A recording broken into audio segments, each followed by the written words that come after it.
श्री कल्कि का विश्व स्वर्ग को पाकर अब नरक की ओर क्यों जा रहा है। प्रियजनों, यह भगवान श्री कल्कि का बनाया नियम है। इन्होंने संसार के सारे नियम बनाए हैं। जो नियम इन्होंने बनाए हैं, सृष्टि उसी का अनुगमन करती है। अब इन्होंने ये नियम किस तरह क्यों बनाए हैं, यह कोई नहीं जानता। यह तो भगवान कल्कि ही जानते हैं। लेकिन यह वास्तव में अजीब सी बात है कि मानव ने आज विज्ञान शक्ति पाकर सभ्यता के उस शिखर को छुआ है जहां आज तक कोई नहीं पहुंचा।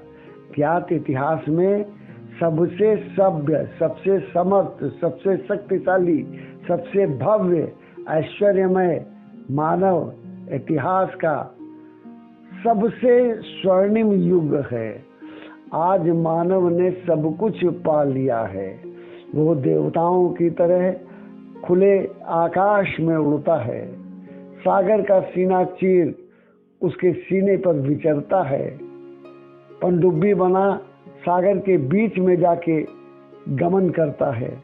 किंतु सब कुछ पाने के बाद पता नहीं किस मोह में, किस कारण अब वो नरक की ओर गतिमान हो गया है।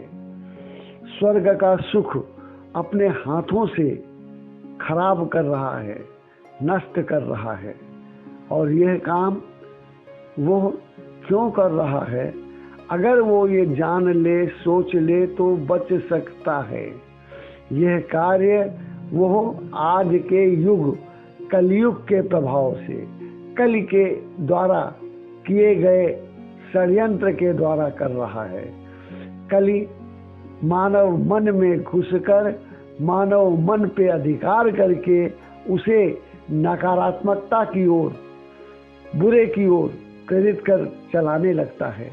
इसीलिए आज घर घर में कलह व्याप्त हो गई है। कहीं शांति नहीं है।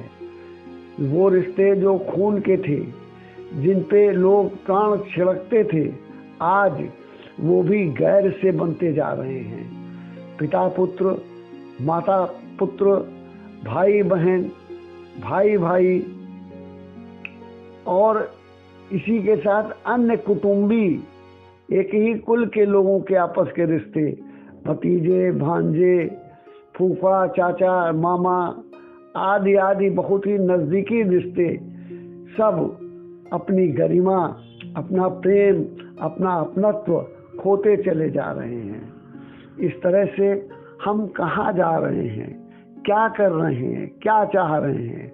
और हमारे घर की यह कलह घर में सीमित नहीं है। घर से बाहर निकलकर मोहल्ले, गांव, कस्बा, प्रांत, प्रदेश, राज्य से होता हुआ राष्ट्र को अपने चपेट में ले चुका है। राष्ट्र से बाहर निकलकर अंतर्राष्ट्रीय स्तर पर राष्ट्र दुश्मन हो रहे हैं। तीसरे विश्व युद्ध के बादल मंडरा रहे हैं। इतना समझदार मानव ये नहीं समझ पा रहा है कि हम विश्व युद्ध के बाद या घर कलह के बाद या आपसी बैर के बाद क्या पाएंगे। दूसरों को भी तनाव देंगे, अपने को भी तनाव लेंगे। दूसरों के जीवन को भी कठिन बनाएंगे, अपने जीवन को भी कठिन कर लेंगे।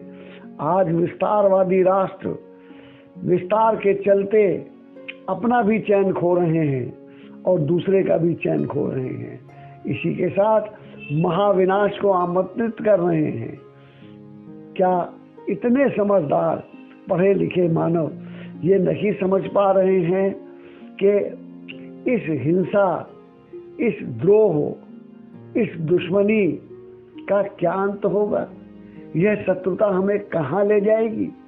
अरे भगवान श्री कल्कि का स्वर्ग हम क्यों मिथ्या करके नरक में परिवर्तित कर रहे हैं? नरक बड़ा दुखदाई होता है, सहा नहीं जाता है। आदमी अपने मोह में उसे बुला तो लेता है लेकिन फिर झेल नहीं पाता है। अतः हम भगवान श्री कल्कि से कहते हैं कि मानव को सब कुछ देने के बाद प्रभु थोड़ी सद्बुद्धि दे दे ताकि वो चैन से रह सके। अब हम माँ पद्मा, माँ रमा के साथ भगवान श्री कल्कि के चरणों में बारंबार प्रणाम कर इस कथा को यहीं विश्राम देते हैं। धन्यवाद।